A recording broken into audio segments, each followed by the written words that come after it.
지금부터 사랑과 기도로 만들어가는 생명 있는 방송 CHB 크리스찬 헤럴드 방송을 시작합니다. 매일 새벽 4시, 매일 밤 11시 하루의 시작과 마무리를 함께하는 CHB 크리스찬 헤럴드 방송은 크리스찬 헤럴드 신문과 가장 인기 있는 기독교 정보를 담고 있는 www.christianherald.com과 함께 오늘도 성실하게 여러분 곁에 함께할 것입니다. 하나님께서 선물로 주시는 오늘 하루를 CHB 크리스찬 헤럴드 방송과 함께 소망으로 열면서 오늘도 하나님을 섬기며 영혼을 사랑하는 복된 하루가 되시기를 바랍니다.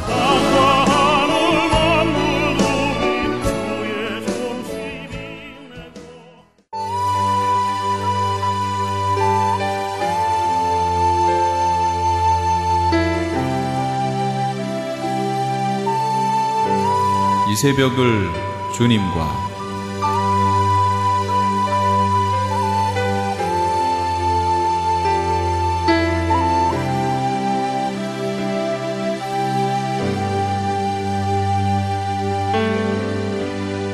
AM 1650을 통해 남가주 전역에서, AM 1540을 통해 하와이에서, 그리고 인터넷을 통해 전 세계에서 듣고 계시는 이 새벽을 주님과 애청자 여러분, 밤새 평안하셨습니까? 이 새벽을 주님과의 정영철 인사드립니다.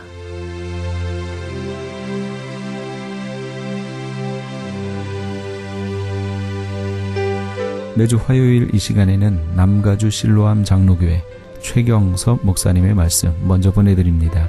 오늘은 요한복음 7장 6절에서 9절까지의 말씀을 본문으로 때를 기다리시는 예수님이란 제목의 말씀 전해주시겠습니다. 인생이 나을 때가 있으면 죽을 때가 있고 모든 것을 심을 때가 있으면 뽑을 때가 있다는 것입니다. 이것은 어쩔 수 없는 하나님이 주어진 시간입니다. 하나님이 주어진 예정된 시간이요, 하나님이 주어진 모든 사람에게 운명된 시간입니다. 아무리 여러분들의 주어진 그 시간들을 여러분이 마음대로 변하고 싶어도 안 됩니다. 누구나 자기 삶에 대해서 염증을 입고 변하고 싶습니다. 새로워지고 싶습니다. 다른 삶을 살고 싶습니다. 그러나 그것이 될 수가 없는 것입니다. 하나님이 이미 정해놓으셨습니다. 예레미야서 1장에 보면 예레미야한테 내가 너를 뱃속에 짓기 전에, 엄마 뱃속에 들기도 전에 이미 너를 선지자로 만들었다라고, 예정했다라고 말을 합니다. 예배소 1장 4절에 보면 창세 전에, 이 우주 만물이 창조되기 전에 예수 그리스도 안에서 우리를 예정하시고 그리스도 안에 탄생하게 만드셨다고 성경은 말씀하고 있습니다. 이미 하나님은 모든 피조물들에게 다 주어진 시간에 각자의 주어진 시간이 있습니다. 그래서 날 때가 있고 죽을 때가 있고 심을 때가 있고 뽑을 때가 있다는 이 말씀은 대단히 우리 인생의 중요한 말씀. 3절 보니까 죽일 때가 있으면 살릴 때가 있다. 죽일 때가 있으면 살릴 때가 있습니다. 또한 허물 때가 있으면 세울 때가 있다. 모든 것이 허물어질 때가 있으면 다시 세울 때가 있다는 것. 이 말씀은 여러분 깊이 생각하셔야 됩니다. 이 솔로몬이 이 말씀을 기록할 때 그냥 당연하게 우리 인생에 있는 말씀 그냥 기록한 것이 아니라 이 속에는 깊은 의미가 있다.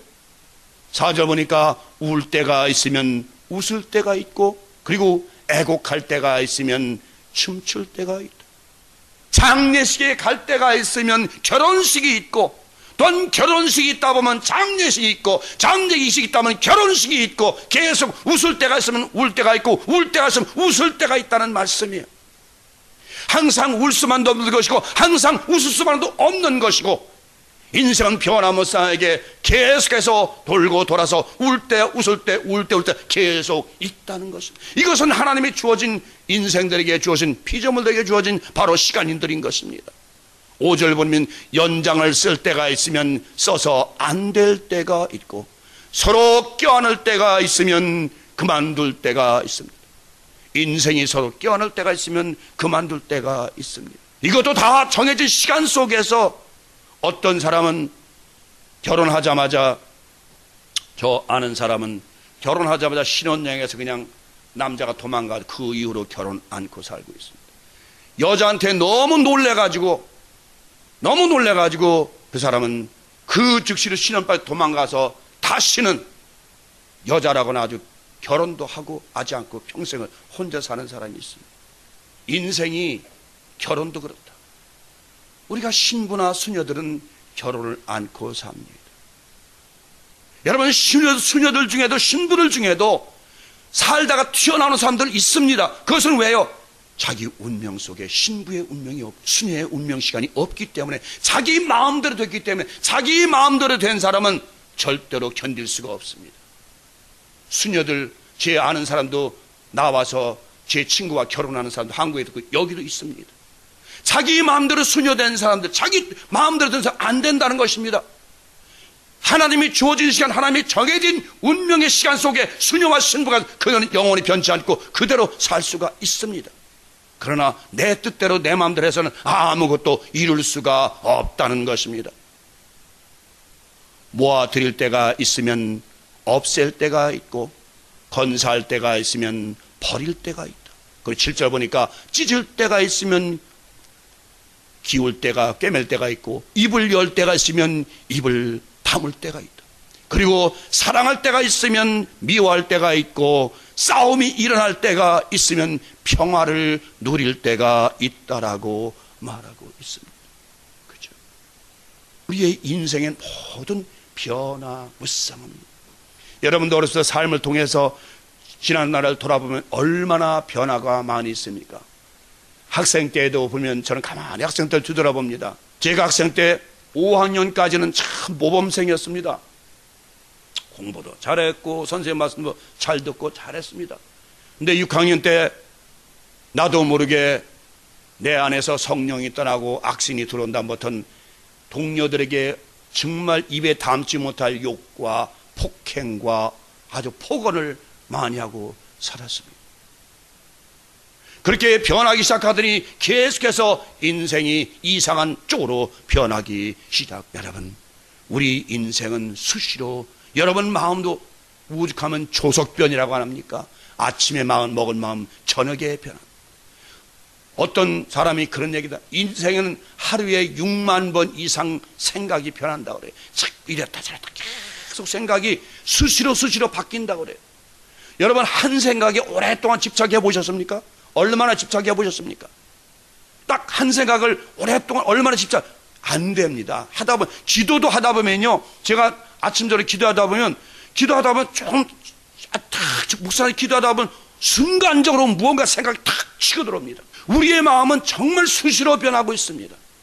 이외에도 보면 아플 때가 있으면 나을 때가 있고, 부할 때가 있으면 가난할 때가 있고, 사업이 흥할 때가 있으면 허물어질 때가 있고, 올라갈 때가 있으면 반드시 내려올 때가 있고, 추울 때가 있으면 더울 때가 있고, 마음이 기쁠 때가 있으면 슬플 때가 있고, 마지막으로 성령이 충만할 때가 있으면 악신이 들어와 악한 마음이 생길 때가 있습니다. 이것이 인생의 불쌍한 삶인 것입니다. 이와 같이 우리 인생들의 삶은 변화가 아주 심하여 내일 일을 알 수가 없는 것입니다. 그래서 우리 주님도 말씀하시기를 오늘 일은 오늘에 만족하고 내일 일은 내일에 염려할 것이라고 말씀하셨습니다. 마태복음 6장 34절에 보니까 그러므로 내일 일을 위하여 염려하지 말아라. 내일 일은 내일 염려할 것이요 한날의 괴로움은 그날에 족하니라. 그렇습니다. 오늘이 있어야 내일이 있는 것입니다. 우리에게 만약에 오늘이 없다면 내일도 없는 것입니다. 우리 많은 사람들은 계획을 세우라고 합니다. 세상에서는 멀리 미래의 계획을 세워서 그대로 나가라고 합니다. 여러분, 지금까지 여러분이 어렸을 때 계획 세운 거 된 일이 있습니까? 정말 계획, 새해가 되면 새 벽두에 탁 아침 일어나서 이제 그날 그 해 될 일을, 그 해 할 일을 쫙 한번 이렇게 청사지로 만들어 봅니다. 그래서 해야지 하나도 되는 일은, 금년은 내가 어떻게 살아야지 계획해보지만 그것이 뜻대로 되지 않는 것이 우리 인생입니다. 주님은 그것을 이미 아셨습니다. 오늘이 있어야 오늘에 만족하고 오늘이 기뻐야 내일도 있는 것이지, 오늘 슬프고 오늘 괴로운데 내일이 무슨 의미가 있단 말입니까? 여러분, 오늘 하루 만족하면, 그래서 여러분 주기도에 뭐래요? 하나님의 뜻이 하늘에서 이룬 거지 이 땅에서 이루어 일용할 양식을 구하라 그래요. 하나님은 일용할 양식, 오늘의 양식만 구하라 그래요. 내일 양식, 모레 양식, 이건 하나님께서 주신다는 것인데, 이제 그것도 세상적으로는 또 달라지죠. 우리 도덕 시간에 그런 걸 공부했어요. 국민학교 때. 개미가 많냐 배짱이가 많냐? 배짱이는 여름 내 노래하다가 겨울이 되니까 먹을 게 없어 개미한테 얻어왔어. 개미는 여름 내 땀 흘려서 음식 모아다가 이제 겨울에는 편안히 먹고 산, 어떤 것이 낫냐라고 토론한 적이 있습니다. 그때는 전부 개미가 낫다 그러죠. 근데 어떤 사람은 아니다, 배짱이같이 그렇게 즐겁게 사는 게 낫지, 모토로 개미처럼 열심히 땀 흘리면서 사느냐? 인생이 한 번인데 모토로 그렇게 땀 흘리면서 즐겁게 살다 그만인지, 그런 사람도 있어요. 또 여러분, 우리 토론할 때 그런 얘기 됐습니다. 흥부와 놀부를 토론했습니다. 누가 오르냐? 누가 오를까요? 여러분 다 흥부가 올 때. 근데 어떤 사람과 아니, 흥부는 미련한 사람이다. 먹을 것도 없는데 왜 새끼들은 20-30명 낳느냐? 얼마나 미련하냐? 그 놀부는 부자도 자식 한둘밖에 안 낳아서 잘 사는데 왜 흥부는 자식을 이렇게 20-30명 낳느냐라고 그렇게 토론한 적이 있습니다. 누가 옳으냐 누가 그러냐 하는 것은, 우리는 그래서 성경 말씀을 중심으로 해서 옳고 그름을 따져야 되는 것입니다. 이 세상에 말하는 것들은 맞습니다. 계획을 세우는 것도 맞고, 아니다, 계획을 세워야 될 일이 없는데 무슨 의미가 있느냐라는 사람도 맞습니다. 그러나 성경은 주님은 말씀하십니다. 오늘 일은 오늘 괴로움은 오늘에 족하고 내일 일은 내일 염려할 것이요 라고 말합니다. 이 말씀이 저는 맞다고 생각하는 사람입니다. 아주 당연하다고 생각합니다. 오늘이 지나야 내일 있죠. 오늘 우리가 죽어버리면 내일이 있습니까? 오늘 가난한데 내일 갑자기 부자가 됩니까? 아니죠. 오늘 우리가 만족하고 오늘 행복해야 내일이 또 연장되는 것입니다. 오늘 건강해야 내일이 연장되는 것입니다. 오늘이 없는 내일은 있을 수가 없는 것입니다. 우리 기독교인들에게는 때가 대단히 중요합니다. 하나님이 우리에게 내려주신 은혜의 때를 잊어버리고 세상 쾌락을 따라 살게 되면 자기도 모르는 때에 호련히 멸망이 찾아오게 되는 것입니다. 도둑이 갑자기 밤에 들어옴같이 우리의 종말도 갑자기 찾아오게 되는 것입니다.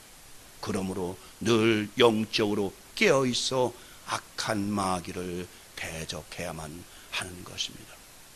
그렇지 않으면 언제 악한 마귀 사단이 우리를 심령에 들어와 우리로 하여금 염려와 근심에 빠지게 하는지 알 수가 없는 것입니다.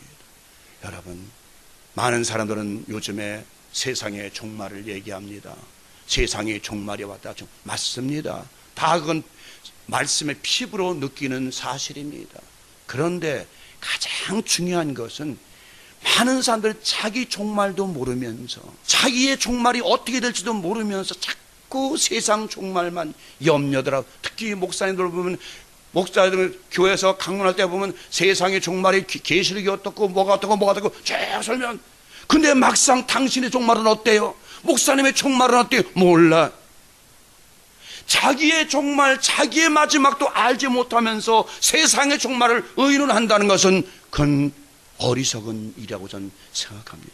저는 항상 제 자신에 대해서 돌아보고 있습니다. 내가 과연 앞으로 몇 년을 더 살 것인가? 내가 과연 나머지 인생을 어떻게 꾸려나갈 것인가? 내가 내일만이 이 땅을 떠난다 하더라도 내가 오늘 어떻게 살 것인가? 여러분, 각자의 자기의 종말, 자기의 마지막을 생각을 해야지 세상의 종말은 우리에게 관계가 없습니다. 오늘 만약에 전쟁, 3차 전쟁에 핵전장이 나서 다 죽는다면 우리도 죽을 수밖에 없는 것입니다.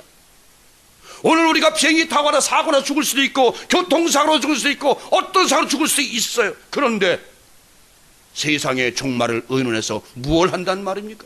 그래서 우리는 우리의 종말을 책임질 수 있는, 우리의 종말에 담당하게 맞아갈 수 있는, 우리의 종말을 기쁘게 맞이할 수 있는 그런 삶을 살아야 된다는 것입니다. 이해가 안 되십니까? 내가 내일 이 지구가 망한다 하더라도 뭐라 했어요? 사과나무를 심겠다고. 우리는 내일 내가 망한다 하더라도 끝까지 나는 누구 안에? 그리스도 안에 있다면, 그리스도와 함께 있다면 어떤 일이 벌어지더라도, 세상의 종말이라고 무너지고 깨어지고 부서지더라도 나는, 여러분은 염려 없다는 것입니다. 왜요? 그리스도께서 우리를 당신의 나라로 인도하실 것을 확실히 믿기 때문인 것입니다. 그런데 무슨 염려 걱정이 있습니까? 내가 만약에 여러분이 그리스도 안에만 있다면, 성령 안에만 거한다면, 그리스도와 한 몸을 이루은 그리스도의 신부로 산다면 무슨 염려, 근심, 걱정이 있다는 것입니까? 아직 이 세상 종말에 대해서 염려, 근심, 걱정하는 사람들은 아직 그리스도 안에 거하지 않는 사람입니다. 그리스도께서 뭐라고 합니까? 염려하지 말아라. 염려하지 말아라. 내 안에 거하라. 수고하고 무거운 자들 다 내게로 오라. 내가 너희를 쉬게 하리라. 네가 내 안에 거한다면 내가 너를 쉬게 하리라. 염려하지 말아라는 것입니다. 저는 이 종말에서 한참 동안 고민도 많이 해봤습니다. 계시록을 연구하면서 많은 고민을 해봤습니다. 그런데 가만히 생각해 보니까, 이건 나한테 필요 없는 내가 근심 걱정을 하고 앉았네. 그날과 그 시는, 그때와 그 시는 아들도 모르고 천사도 모르고 아버지 하나님만이 아신다는데 내가 왜 그것을 염려, 근심 걱정하는지 알 수가 없는 것이에요. 예수님도 모른다 그러는데, 천사들도 모른다 그러는데 내가 왜 거기에 대해서 염려, 근심하는지 알 수가 없는 것이에요. 그래서 저는 모든 것을 잊어버리고 오직 나 하나에 충실하자고 생각을 했습니다. 나의 종말, 나의 마지막을 과연 내가 기쁘게 감사하게 맞이할 수 있는 그런 믿음이 나에겐 필요하다는 것입니다. 여러분도 마찬가지입니다. 그런 신앙과 그런 믿음이 필요한 것입니다. 끝까지 여러분이 이 땅을 떠날 때 감사함으로, 기쁨으로 떠날 수 있는 그런 믿음, 그런 신앙이 필요한 것입니다. 3차 전쟁이 일어나고 핵무기가 떨어지고 뭐가 떨어지고 어떤 것이 온다 하더라도 여러분들은 하나님이 지키실 것입니다. 여러분, 성령의 인을 맞은 자들은, 그래서 요한계시록 14장에 보면 시온산의 어린 양과 함께 선 모든 하나님의 백성들의 이마에 어린 양의 이름이 기록되었다고 말씀하고 있습니다. 우리에게는 어린 양의 예수 그리스도의 이름이 새겨져 있기 때문에 어떤 종말이고 어떤 멸망이 오더라도 여러분 그리스도와 함께 시온산에 설 것입니다.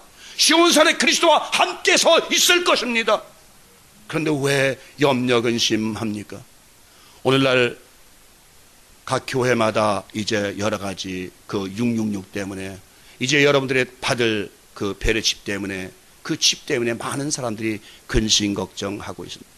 아직 1년 후에 될지 2년 후에 될지 알지 못하는 일 가지고 왜 근심 걱정합니까? 우리가 그 순간이 되면 하나님 앞에 무릎 꿇고 기도하면 돼요. 우리들은 하나님 받아야 됩니까 말아야 됩니까? 성령께서 분명히 우리가 성령 안에 거한다면, 우리가 그리스도의 성령으로 인치인자되면 성령께서 받지만 안 된다, 죽음으로 맞이하라, 순교하는 거죠. 그것이 그리스도의 갈 길이 아니겠습니까? 어디로 도망갑니까? 중국으로? 한국으로? 저 아프리카로? 어디로 도망갈 거예요? 도망간다고 죽지 않습니까? 결국은 병으로 죽을 텐데. 그리스도인은 도망가는 게 아니에요. 당당히 맞이하는 거예요, 여러분. 옛날 12사도들도 도망간 것이 아니고 당당히 맞이해서 순교까지 이른 것 아닙니까? 우리 그리스도인은 당당히 그들 맞이해서 오케이, 목뱀을 당하게 되면 당하는 것이에요.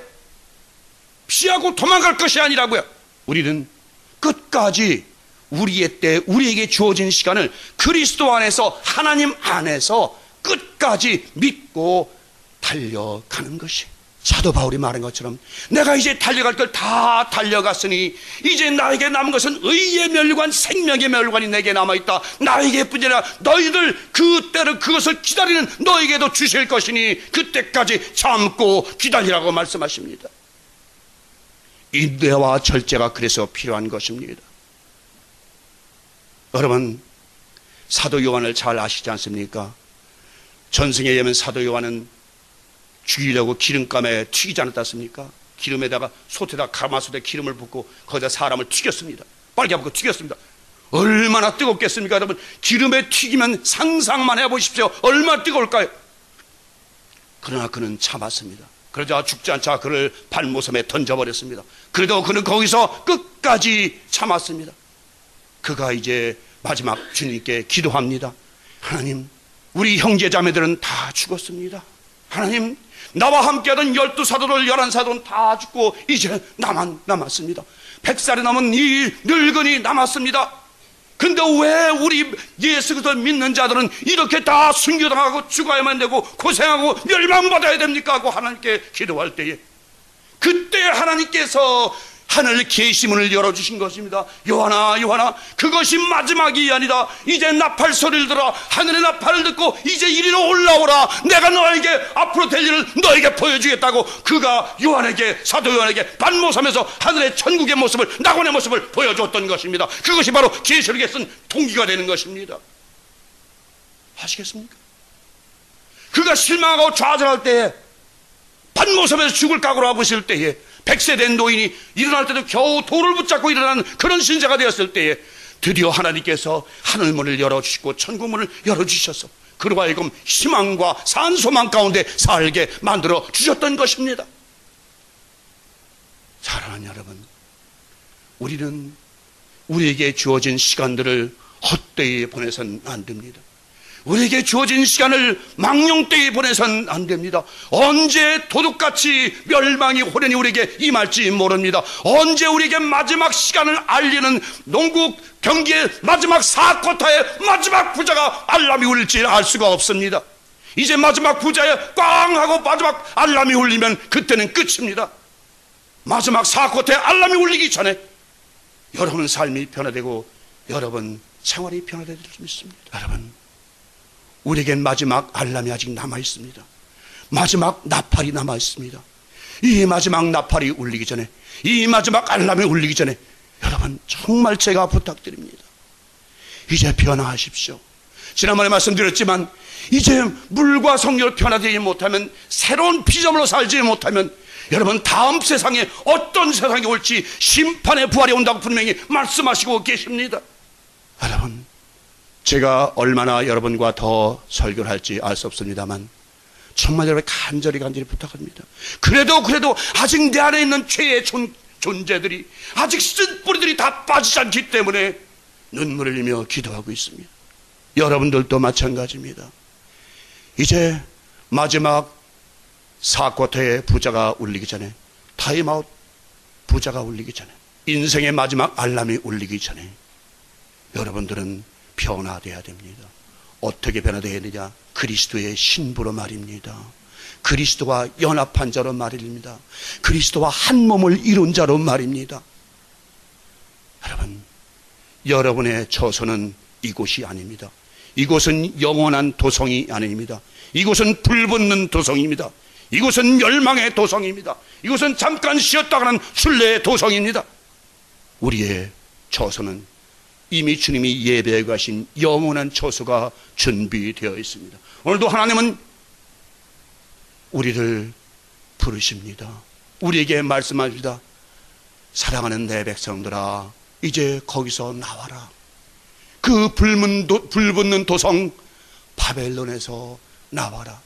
이제 그 부정한 것을 만지지 말고 나와 따로 있으라고 말씀하십니다. 분리되어 있으라고 말씀하십니다. 그래서 하나님은 창세기 1장 첫째 날에 어둠으로부터 빛을 분리하셨습니다. 왜? 그것은 바로 하나님의 자녀들을 어둠으로부터, 사단으로부터 분리하시는 것과 똑같은 말씀이, 영적인 말씀인 것입니다.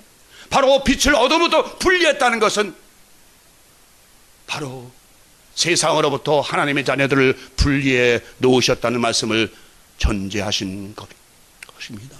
여러분, 이제 여러분 어둠으로부터 분리하십시오. 세상으로부터 분리되십시오. 세상으로부터 떨어져 나오십시오. 바벨론으로부터 나오십시오. 이스라엘 백성들이 바벨론 70년 동안 있다가 나온 것처럼 여러분들 더 이상 이제 바벨론에 머물지 말고, 어둠에 머무르지 말고, 세상에 머무르지 말고, 죄악 가운데 머무르지 말고, 이제는 빛 가운데, 그리고 하나님 나라에 동참하는 자들이 되십시오. 이제 여러분이 과거에 입었던 모든 죄악의 옷, 더러운 옷을 다 벗어버리고 다 던져버리고 이젠 의의 옷으로 갈아입고 이제 주님의 신부로서 아름다운 신부, 주님과 연합이 된 자로서 늘 주님과 함께 동거하는 여러분 되시기를 주의 이름으로 축원합니다. 축원합니다. 축원합니다.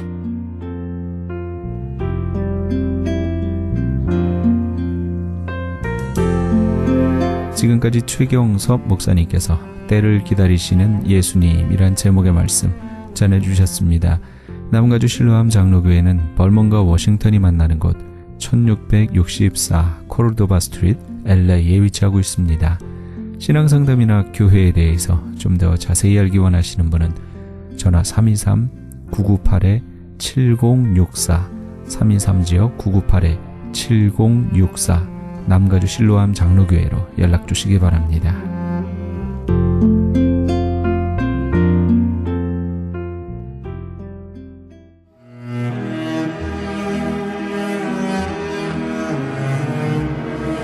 크리스천 헤럴드는 신문과 라디오는 물론 TV, 인터넷을 통해 예수님의 복음을 가장 멀리, 가장 많이 전하는 종합 미디어입니다.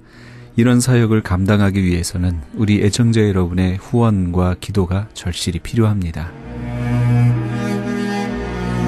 예수님이 우리에게 맡겨주신 이 지상사역에 함께 동참하시지 않으시겠습니까? 내가 너희에게 분부한 모든 것을 가르쳐 지키게 하라 말씀하신 우리 예수님의 지상명령에 함께 동참하시기 원하시는 분은 전화 213-353-0777 213지역 353-0777번으로 전화 주시면 자세히 안내해 드리겠습니다.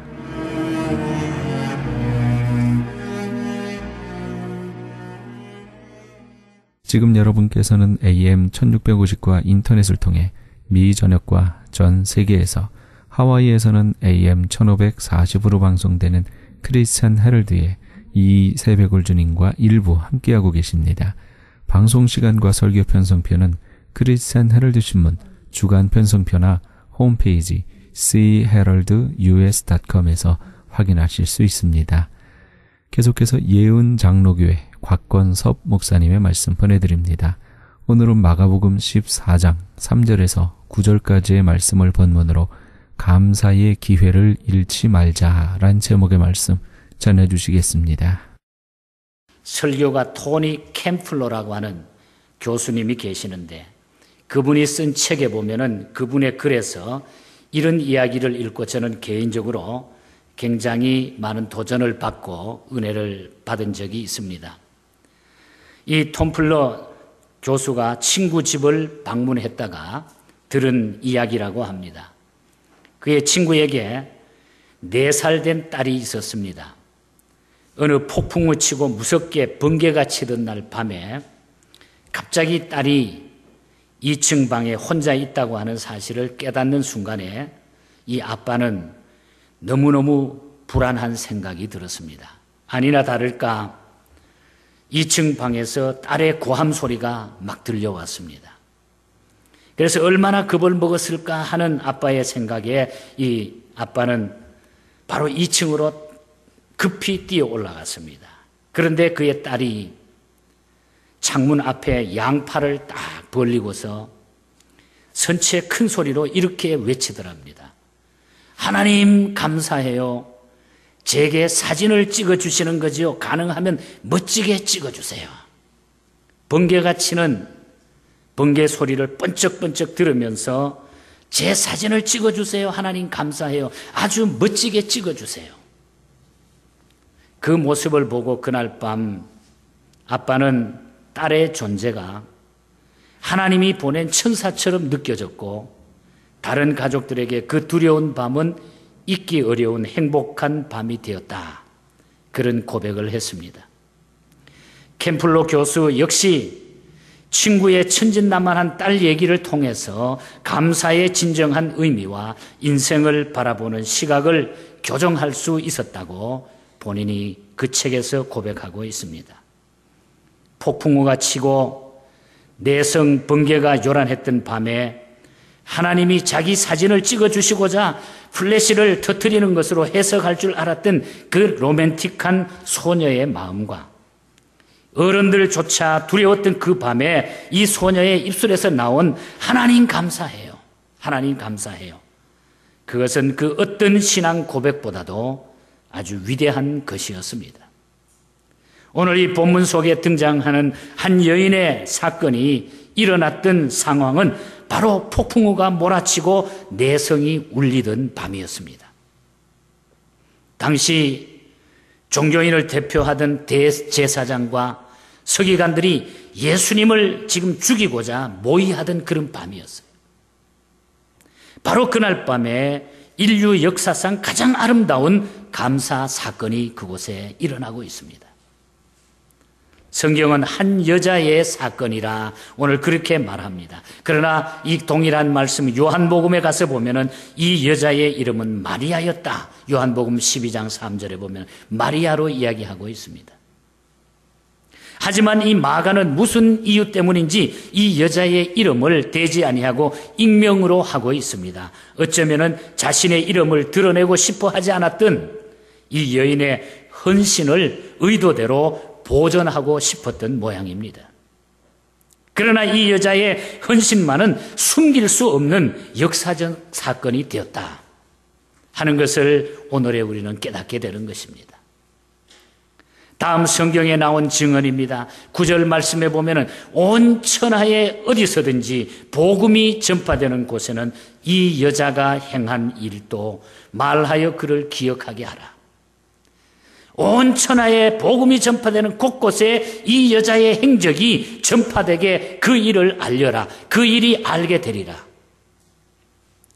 주님은 친히 옥합을 깨뜨려 감사드린 이 여인을 하나님의 나라의 역사에 가장 중요한, 가장 소중한 VIP로 인정을 하셨다는 얘기예요. 하나님 나라의 VIP로. 오늘 저와 여러분들도 우리 예수님이 인정하는 하늘나라의 VIP로 초대되는 이런 영광을 누리시기를 주님 이름으로 축복합니다, 여러분. 자, 그렇다면 진정한 감사는 어떻게 드려야 할까요, 우리가?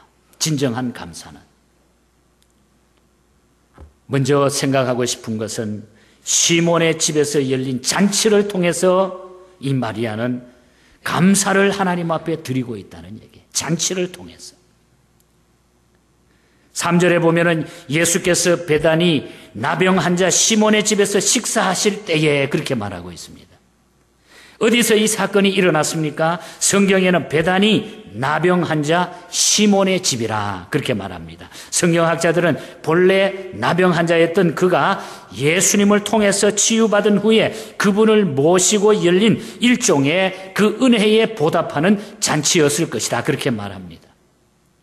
그는 이미 치유를 받았지만은 그 당시에 이웃에 있는 모든 사람들은 아직도 그 사람을 향해 가지고 나병 환자 시몬이라 이렇게 부르고 있습니다. 여하튼 이 식사는 일상적인 식사 자리가 아니라 시몬의 가족들이 공개적으로 예수님께 감사하는 그런 잔치의 자리였습니다. 마가복음과 요한복음을 비교하여 보면은 상황을 좀 더 객관적으로 우리가 이해할 수가 있습니다. 요한복음 12장 1절과 2절을 보면은 6월절 엿새 전에 예수께서 베다니에 이르시니 이곳은 예수께서 죽은 자 가운데서 살리신 나사로가 있는 곳이라. 거기서 예수를 위하여 잔치할 새 마르다는 일을 하고 나사로는 예수와 함께 앉은 자 중에 있더라. 그런 말씀이 나옵니다. 이어서 마리아의 헌신이 3절 이하에 계속 소개가 됩니다. 여기서 분명하게 드러나는 것은 이 잔치가 예수님을 위한 잔치였다 하는 것입니다. 그리고 이 식탁에는 나사로도 함께 왔다 하는 그런 말입니다.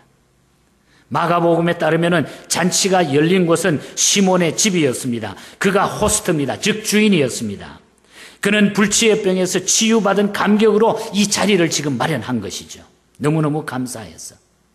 나사로 역시 이 잔치의 또 다른 주인공이었습니다. 베다니 마을을 묘사하면서 죽은 자 가운데서 살리신 나사로가 있는 곳이라 그렇게 말하지 않았습니까? 실로 나사로는 죽음에서 다시 산 기적의 부활을 체험한 표현하기 어려운 감사로 이 자리에 나와가지고 앉아있는 거예요. 다시 말하면 부활의 그 모든 모습을 우리에게 보여주는 거죠. 죽었다가 살아났으니까. 부활을 체험한 이 모습으로 나사로가 여기 달려왔던 것입니다. 그래서 시몬의 집에서 열린 잔치는 어떻게 보면은 메시아의 은혜를 경험한 자들이 그대로 있을 수가 없어가지고 자발적으로 그곳에 모든 사람들이 모여가지고 그 은혜에 감사하는 그 잔치를 지금 공동으로 벌리고 있는 이런 모습을 보게 됩니다.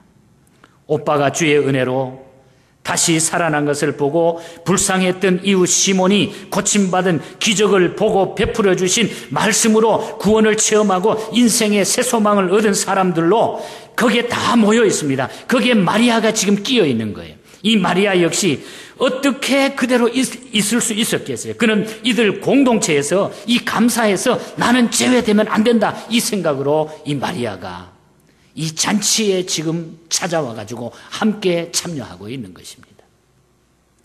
우리는 개인적으로 언제라도 주님께 감사드릴 수 있어요. 하지만은 기독교 공동체는 구약에서부터 늘 이런 공동체 감사라고 하는 전통을 오늘까지 지켜오고 있습니다. 구약의 초막절이라고 하는 것이 바로 그것입니다. 우리가 출애굽기에 보면 1년의 추수를 마치고 온 가족들이 집 옆에 숫꽃이라고 하는 이 천막을 치고 마치 그들이 광야를 지날 때에 천막을 가지고 이동하면서 주의 인도를 받아왔던 것을 회상하면서 감사 축제를 막 벌리는 거예요. 과거에 출애굽했던 그것을 생각하면서 이걸 회상하면서 감사의 축제를 벌였던 것이 성경에 나오는 추수감사절의 유래입니다. 우리가 미국 와서 살고 있지만은 이 미국 땅도 마찬가지잖아요. 청교도들은 믿음의 자유를 찾아가지고 도착한 약속의 땅에서 첫 해를 지내면서 그들의 정착을 도왔던 인디언들에게 감사하면서 그들을 초대해가지고 칠면조를 잡고 거기에서 감사 축제를 드리고 하나님 앞에 예배를 드렸던 그것이 바로 추수감사절의 유래가 된 것입니다. 추수감사절에 온 가족이 함께 식탁에 둘러앉아 한 끼 식사라도 가족적인 감사의 만찬을 드리기를 여러분들에게 부탁하고 싶습니다. 가족이라고 하는 공동체. 새벽 기도에 온 가족이 함께 한번 참여해서 한 해를 인도하신 은혜를 돌아보면서 새로운 한 해를 설계하기를 기대해 봅니다. 진정으로 하나님 앞에. 그리고 교회적으로 감사의 예물을 드리며 공동체의 감사 축제에 참여할 수 있기를 바랍니다. 가정적으로 우리는 교회적으로 우리는 이 공동체적인 이 감사의 잔치가 얼마나 하나님 앞에 영광스러웠는가. 그리고 이것이 우리 기독교의 전통이고 기독교의 역사인 것입니다. 할 수 있는 곳에서 구체적으로 감사할 줄 아는 성도가 되어야 돼요. 정말로 하나님의 은혜에 감사해서. 그래서 우리는 다음 주에 정말 진정으로 하나님 앞에 감사하는 감격의 그 공동체, 내가 이 공동체에서 나라고 하는 내 존재가 이 공동체에서 이탈되지 않도록 그 공동체 의식을 가지고 하나님 앞에 다 동참해서 우리가 하나님 앞에 감사의 예물을 드리고 감사의 예배를 드리는 것. 이것이 얼마나 귀한 거지. 시몬, 나사로, 마리아처럼 말입니다. 공동체를 통한 감사를 우리가 드릴 수 있어야 돼요. 바로 마리아는 거기에서 자기의 모든 것이 회복이 되고 주님 앞에 인정받는 감사의 승리자로 다가가는 이런 모습을 우리는 보게 됩니다. 그 다음 두 번째로는 최선의 헌신으로 하나님 앞에 감사를 드리는 마리아의 모습을 보게 됩니다. 여인 마리아는 나는 무엇으로 감사를 할까 이렇게 생각을 하고 또 생각을 했을 것입니다.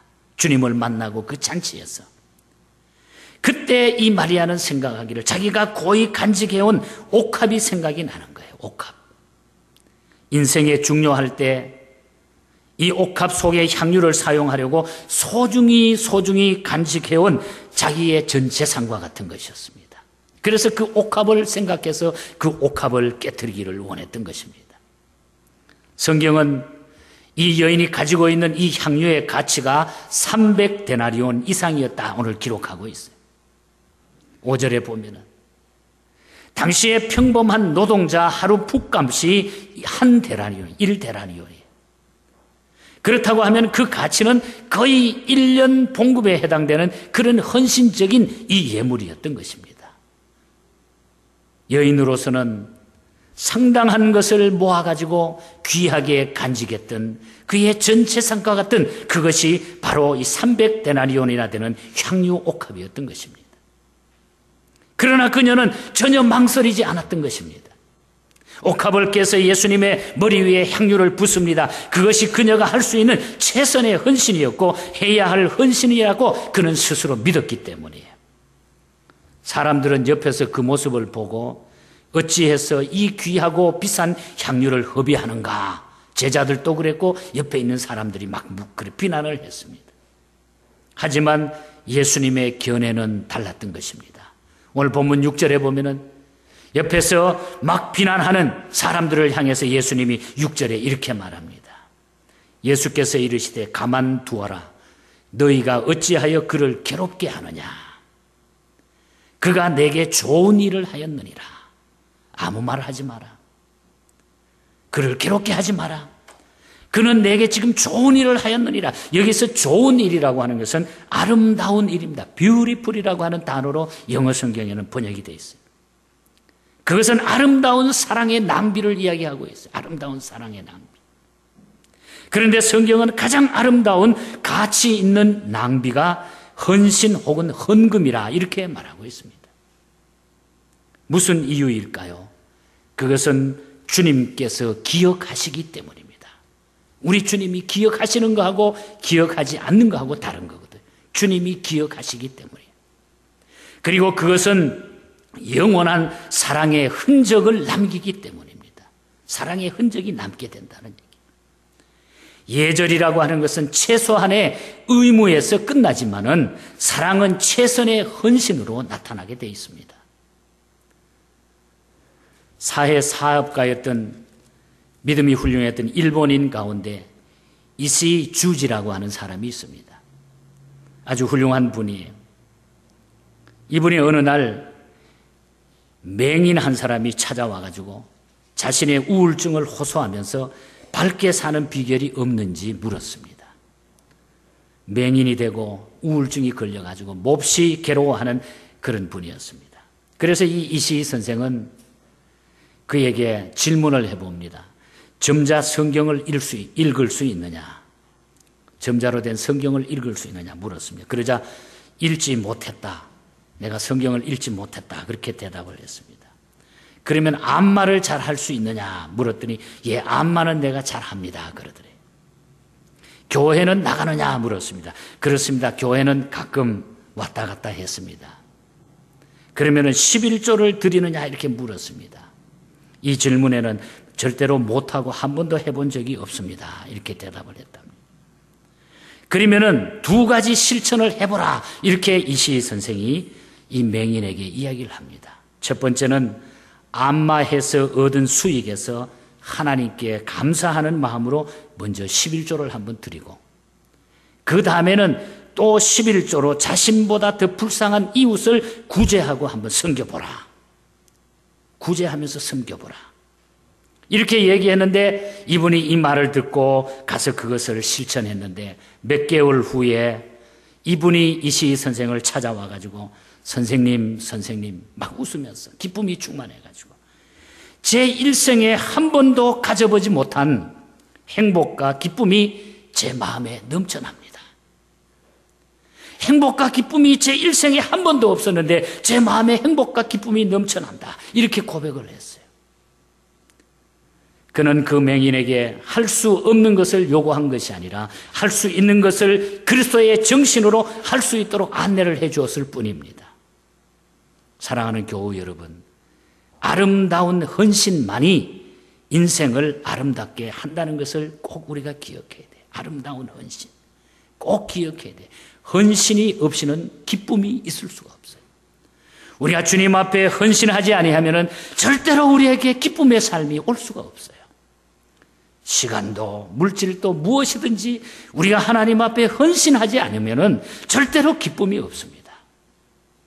여러분, 우리 인생의 주인이 우리 주님이시기 때문에 주인을 떠나서는 존재할 수 없는 것이 우리 인간입니다.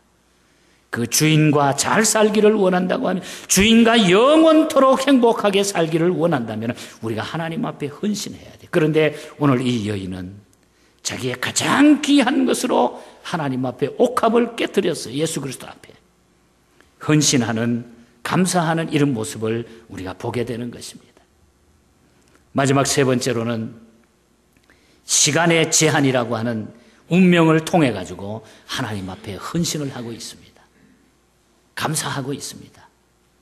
오늘 이 여자분이 옥합을 깨고 예수님께 향유를 부어드릴 때가 언제였습니까? 마가복음 14장 1절에 보면은 이틀이 지나면 유월절과 무교절이라 그랬어요. 이틀이 지나면. 자, 예수님은 유월절 주간 마지막 날 금요일에 십자가에 달려 돌아가시잖아요. 그러니까 이 사건은 금요일 유월절 시작 이틀 전 수요일에 일어난 사건이에요. 그 한 주간 전에. 예수님이 체포돼 가지고 십자가 지시기에 불과 9일 전에 일어났던 그런 사건이죠. 그런데 만약에 마리아가 예수님께 이 사랑의 표현을 드리지 못하고 주님의 임종 소식을 접했다고 하면 얼마나 뼈저린 그 해환이 남았겠습니까? 예수님이 십자가에 돌아간 다음에 예수님 앞에 이 헌신을 하지 못하고 예수님이 십자가에 돌아가셨다고 하면 이 여인이 얼마나 그 후회가 남았겠어요. 다행히 그녀는 기회를 잃지 않았다는 얘기예요. 마가는 이때의 중요성을 오늘 본문에 다시 강조하고 있습니다. 8절 말씀에 보면 이렇게 말합니다. 그는 힘을 다하여 내 몸에 향유를 부어서 내 장례를 미리 준비했다. 내 장사 지내는 것을 미리 준비했다.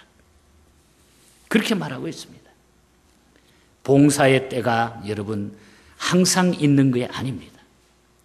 할 수 있을 때에 우리는 해야 돼요. 헌신의 때가 항상 있는 것이 아닙니다, 여러분. 할 수 있을 때에 우리가 해야 돼요. 사랑의 때가 항상 있는 것이 아닙니다. 할 수 있을 때에 우리가 해야 돼요. 기회라고 하는 말 꼭 기억해야 됩니다. 이 기회라고 하는 말을 영어로 말하면 opportunity라고 그러잖아요. 이 단어는 본래 라틴어에서 유래했습니다. 라틴어의 항구라고 하는 폴투라고 하는 그 단어에서 이 opportunity라고 하는 이 기회라고 하는 단어가 만들어집니다. 항구라고 하는 단어. 현대적인 이 선착장이 마련되기 전에 옛날에는 배들은 그 항구 가까이에 다 모여들어요. 거기에 서 있다가 대기하고 있다가 이제 파도가 일어가지고 파도가 몰려오기 시작해가지고 파도를 타고 그 배가 항구에 와서 닿습니다. 왜? 그 물 깊이가 얕기 때문에 파도가 일지 않으면 그 배가 항구로 들어오지를 못해요. 그러니까 파도를 이용해가지고 기다렸다가 그 항구로 들어오면은 그 배가 거기서 사람을 태우든지 물건을 싣게 되는 겁니다. 한번 기회를 놓치면은 다시 파도가 돌아올 때까지 오랫동안 기다려야 그 배가 들어올 수가 있습니다. 우리는 하나님의 사랑이라는 파도가 몰려올 때 그때를 놓치지 말고 응답해야 돼요. 하나님의 사랑의 파도가 우리에게 몰려올 때 그걸 놓치면 안 돼요. 감사하고 헌신해야 합니다. 어쩌면 이런 기회가 다시 오지 않을 수도 있는 거예요. 다시 오지 않을 수도 있어요. 저는 아주 친하게 같이 공부를 했던 친구 목사님 가운데 저보다 나이는 조금 위였습니다마는 몇 년 전에 하나님 앞에 부름을 받고 갔어요. 하창현 목사님이라고. 세리토스에 살면서 미국 와서 오래 사귀면서 공부도 같이 하면서 음악 공부도 하고 신학 공부도 하면서 아주 친하게 지냈던 아주 참 좋은 목사님이에요. 세리토스 장로교회 음악 목사로 오랫동안. 근데 이 목사님이 추수감사주일이었어요. 추수감사주일날 찬양대를 막 지휘하고 딱 앉았는데 조금 혈압이 저혈압이었는데 딱 찬양대 지휘하고 내려가서 쓰러졌는데 그 주간 수요일날 하나님 부름받고 세상을 떴어요. 제가 그때의 그 모습을 보면서 참 슬프기도 했지만은 그래도 참 하목사님 복됩니다. 주의 일 하다가 영광스러운 찬양대 지휘 마지막 교회에서 하고 주님 부름 받았으니까 얼마나 좋은 기회인가 너무너무 부럽기도 했어요. 솔직한 말로. 그렇게 세상을 떠나면 얼마나 좋겠는가. 그런 생각을 하고 또 하나님께서 우리에게 기회 줬을 때에 이 기회를 놓치지 말아야 되겠다고 하는 그런 각오를 해본 적도 있습니다. 나폴레옹의 전기 작가는 나폴레옹이 그의 일생에서 영웅적인 승리의 비결은 전쟁터에서 언제나 최후의 5분을 잘 사용했기 때문에 전쟁에 승리할 수 있었다. 그렇게 기록을 하고 있어요. 최후의 5분. 사랑하는 교우 여러분, 금년 혹은 이달, 이번 주가 아니면 오늘이 우리의 인생의 마지막 기회라면 어떻게 주님 앞에 내 인생의 마지막 시간을 사용하시겠습니까? 내 인생의 마지막 시간을 어떻게 주님 앞에 사용하시겠습니까? 대단히 중요한 문제인 줄 압니다. 오늘 이 사랑하는 마리아라고 하는 이 여인은 이 인생의 마지막 기회를 놓치지 않았어요. 놓치지 않아요. 주님을 만났어요. 주님께 봉사할 수 있었어요. 마지막은. 기회 주었을 때에 주님께 가까이 갈 수 있는 저와 여러분이 될 수 있기를 바랍니다. 찬송가 323장 감사의 왕이라고 불리는 제인 페니 크로스비가 작곡한 작시한 그런 찬송입니다. 3절 가사에 이 여인은 이렇게 찬송하고 있습니다. 주께로 한 걸음씩 주 은혜 받아라. 기회를 잃지 말고 내 마음 정하라. 한 걸음씩 한 걸음씩 주께 나오라. 주님께 아뢰이면 너 복을 받으리라. 값없이 주는 은혜 너 거절 말아라. 값없이 주는 은혜 너 거절 말아라.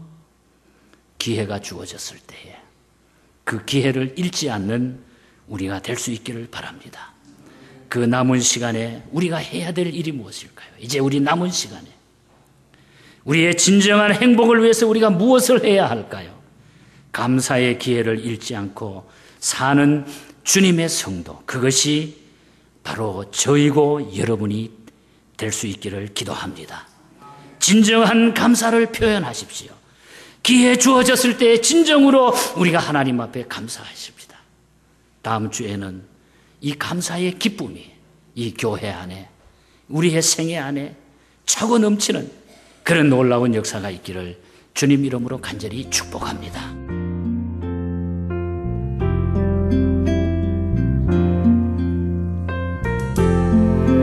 지금까지 예은장로교회 곽건섭 목사님께서 감사의 기회를 잃지 말자란 제목의 말씀 전해주셨습니다. 예은장로교회는 워싱턴과 매그놀리아가 만나는 곳 1401 웨스트 워싱턴 블루버드에 위치하고 있습니다. 신앙상담이나 교회에 대해서 좀 더 자세히 알기 원하시는 분은 전화 213-745-9997 213-745-9997번으로 연락 주시기 바랍니다.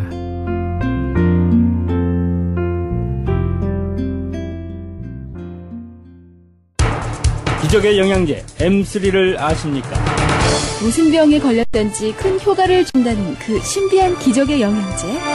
혈액에 영양을 공급하여 힘이 생기니까 피곤하지 않고 이제는 지팡이 없이 걸을 수 있다고 많은 분들이 간증을 합니다. 혈액 해독, 기력 회복, 뼈 골수 영양 공급, 심장, 뇌, 혈전 용해. 유태인 회사가 제조한 특수 영양제 M3. 혈액 순환을 잘 되게 하는 최고급 영양제. M3. 크던 작던 아픈 곳이 있다면 M3. 213-435-9600, 213-435-9600번입니다. 정직한 마음으로 권해드립니다.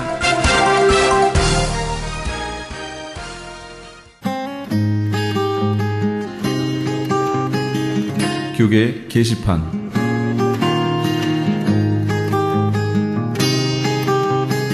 남가주 기독교 교회 협의회에서 제5차 2013 사랑의 쌀 나누기 행사를 합니다. 연말연시를 맞아 소외되고 외로운 이웃들에게 사랑의 마음으로 정성을 담은 쌀을 한 포씩 나누면서 그리스도의 사랑을 실천하고 주님의 사랑을 나누기 위해 실시하는 사랑의 쌀 나누기 행사는 교계단체는 물론 LA 한인회, LA 상공회의소, 민주평통 LA, 한국문화유산재단, LA 한인간호사협회, LA 한인영화인협회 등 각종 한인단체와 기관들 모두 36개의 단체가 참여합니다.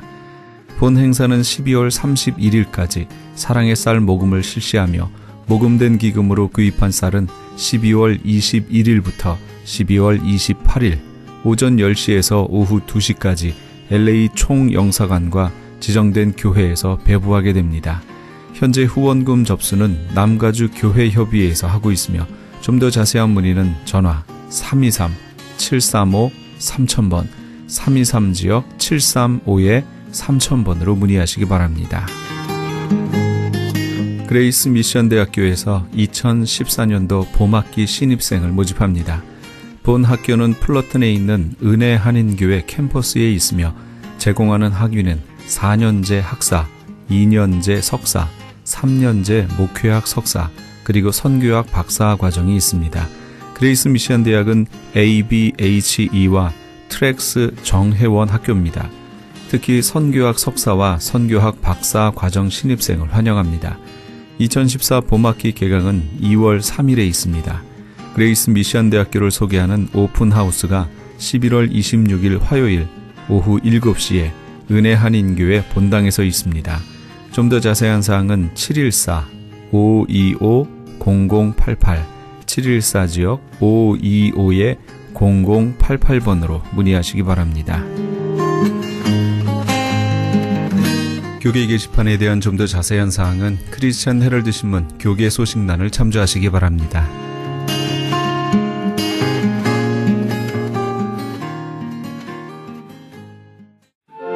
찬송 참 목자 우리 주 함께 하시면서 이 새벽을 주님과 1부 여기서 마칩니다.